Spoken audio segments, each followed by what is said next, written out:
बिस्मिल्लाहिर्रहमानिर्रहीम। Welcome two point two ponder. आज मैं जो अपने दोस्तों से बात करूंगा वो है कि एक ट्रिप या ट्रैवल या सफ़र जो है वो कैसे प्लान किया जाता है। तो ये ट्रिप या ट्रैवल या सफ़र जो है ये बहुत सी किस्मों के होते हैं। एक तो ये है कि आप किसी पुरफ़ज़ा मकाम के ऊपर ट्रिप के ऊपर जा रहे हैं, जैसे मरी या स्वात। दूसरा ये है कि जी आप हज या उम्रा के लिए जा रहे हैं, उसके बारे में बाद में बात करूंगा। या फिर ये है कि आप किसी फॉरेन टूर पे जा रहे हैं, उसके बारे में मैं बाद में बात करूंगा। और या ये है कि जी आप किसी रिश्तेदार से, अपने प्यारों से मिलने के लिए जा रहे हैं, या आप कहीं बाहर सर्विस करते हैं और आप अपने घर आ रहे हैं। तो ये जो मेरी चीज़ें हैं ये सब इनके ऊपर जो है वो एप्लीकेबल होंगी, जो कुछ मैं आपको कहने जा रहा हूँ। तो सबसे पहली बात यह है कि अगर आप लेट से कि जी पुरफ़ज़ा मकाम पे जा रहे हैं, तो आपने फ़ैसला करना है कि हम कहाँ पे जा रहे हैं। मरी जा रहे हैं, स्वात जा रहे हैं, कागान जा रहे हैं, आज़ाद कश्मीर जा रहे हैं, गिलगित बल्तिस्तान जा रहे हैं, या और किसी जगह पे जा रहे हैं, हड़प्पा मौजूदगढ़ वगैरह, ये वो सारा चीज़ें जो है। उसके बाद आपने ये देखना है कि जी हम ट्रांसपोर्ट कौन सी इस्तेमाल करेंगे। ठीक है, यानी आप जहाज़ पे जा रहे हैं, रेल पे जा रहे हैं, बस पे जा रहे हैं, या कि अपनी गाड़ी पे जा रहे हैं। फिर ये है कि जी आप कितने दिनों के लिए जा रहे हैं। आप 2 दिन के लिए जा रहे हैं, 3 दिन के लिए जा रहे हैं, ठीक है, सफ़र कितना है।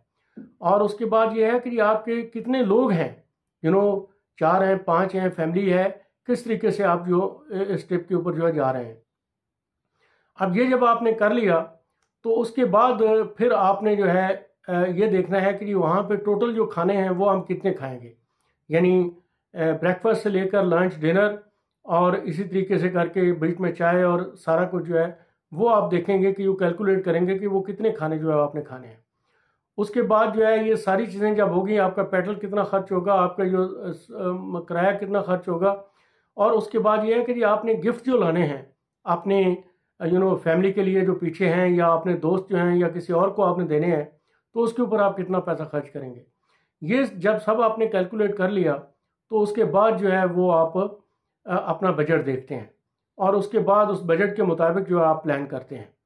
लेकिन इससे पहले आप देखें कि जी सबसे पहले तो आप जो अगर होटल में जा रहे हैं तो उसको बुक करवाएं। कई घर जो है उन्होंने पेइंग गेस्ट के तौर पर एक आध कमरा जो है वो रखा होता है, आप वहाँ पे भी जा सकते हैं, गेस्ट रूम में भी जा सकते हैं। और ये जो टूरिस्ट साइट्स हैं वो तो हमारे खैर यहाँ पर रिवाज इतना ज़्यादा नहीं है, लेकिन बाहर के मुल्कों में जब मैं बात करूंगा आपसे यूरोप के ट्रिप की, तो मैं आपको बताऊंगा कि वहाँ पे आपने क्या करना है। तो यहाँ पे जो है यही चीज़ें हैं जो अवेलेबल हैं, तो उसकी आप एडवांस में जो है ऑनलाइन बुकिंग करा दें, और ऑनलाइन उनको कुछ पेमेंट या जो भी उनकी शराइत है उसके मुताबिक आप कर दें। उसके बाद आपका आ जाता है कि जी आपने सफ़र करना है, तो आप वो अपनी औकात के मुताबिक सफ़र करें कि आपकी एज क्या है। यंग आदमी जो है वो बहुत ज़्यादा ट्रैवल कर सकता है अरसे के लिए, लेकिन एक जो बूढ़ा आदमी है मेरी तरह का, वो फिर अपने हिसाब से ट्रैवल कर सकता है। तो अगर आप पब्लिक ट्रांसपोर्ट पे जा रहे हैं तो उसका तो आपने बुक कराना है।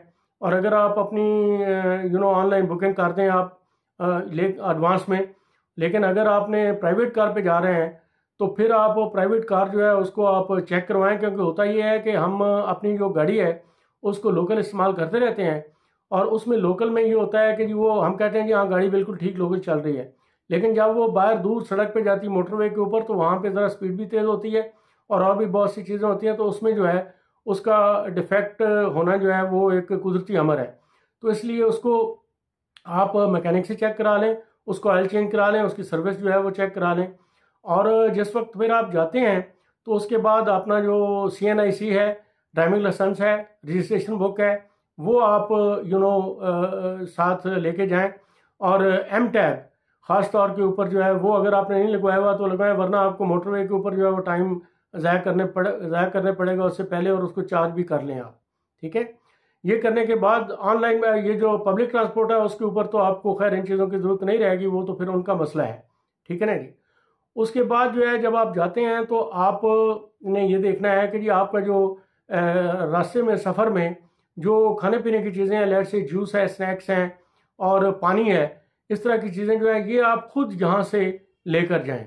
ठीक है ना, मार्केट से ले लें, क्योंकि रास्ते में जो है वो एक तो महंगी होती हैं, दूसरा जो है वो बासी भी हो सकती हैं। तो इस तरीके से करके और आप मतलब वहाँ पे आप वॉशरूम वगैरह ये ज़रूर इस्तेमाल करें।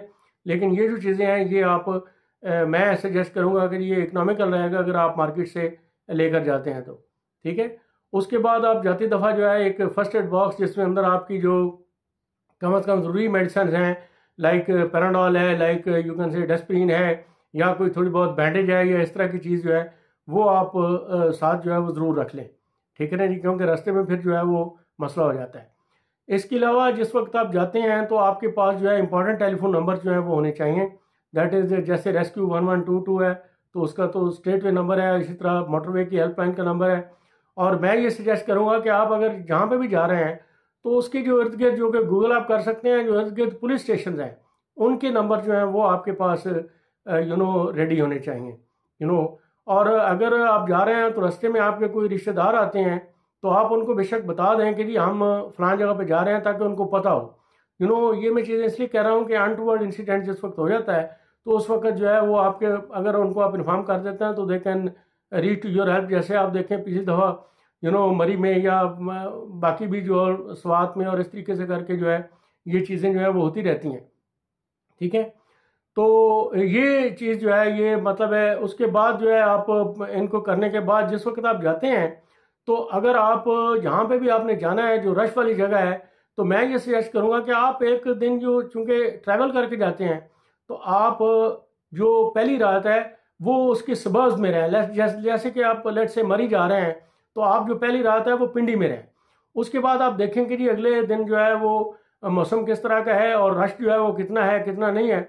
उसके बाद जो है आप वहाँ से जाएं और रास्ते में जो लेट से कि जी लॉ इन्फोर्समेंट एजेंसीज हैं उनके साथ आप तामुन करें, क्योंकि उसकी वजह है कि उन्होंने ट्रैफिक जो है उसको कंट्रोल करना होता है और हमें यहाँ पहुँचने की जल्दी होती है। तो वो मतलब है कि इतना रश ना हो जाए वहाँ पे कि जैसे पिछली दफ़ा हादसा हो गया था इस तरीके से करके।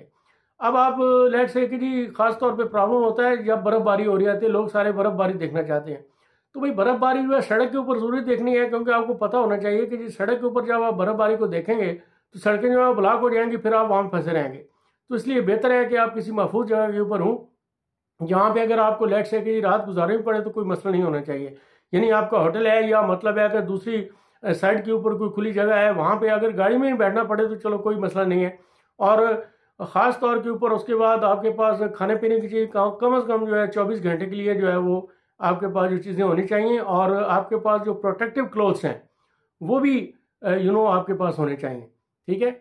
उसके बाद जो है मतलब है कि ये चीज़ है। और उसके बाद आप जब वापस भी आते हैं तो उधम मचाने की बजाय मतलब है आप अगर डिसिप्लिन रखें कि एक दूसरे से आगे आप जाने की कोशिश करते हैं तो भी आप ना जाएं। मतलब है डिसिप्लिन के साथ अगर लेट से कि जी गाड़ियों की रफ्तार आहिस्ता है तो इसका मतलब है कि आगे कोई प्रॉब्लम है तो बजाय इसके कि ओवरटेक करके उनको ब्लॉक करने की कोशिश करें तो आप उनको ब्लॉक ना करें।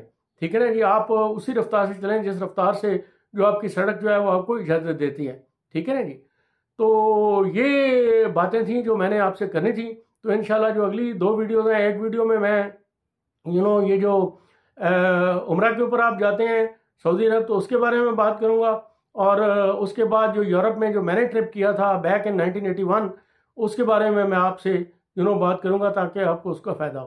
तो अगर आपको ये मेरी बातें जो हैं ये अच्छी लगी हैं तो आप सब्सक्राइब भी करें और आप लाइक भी करें और कमेंट भी दें कि जी आपने ये चीज़ जो है मिस कर दिया, ताकि अगली वीडियो में मैं उसको डाल सकूं। Thank you very much.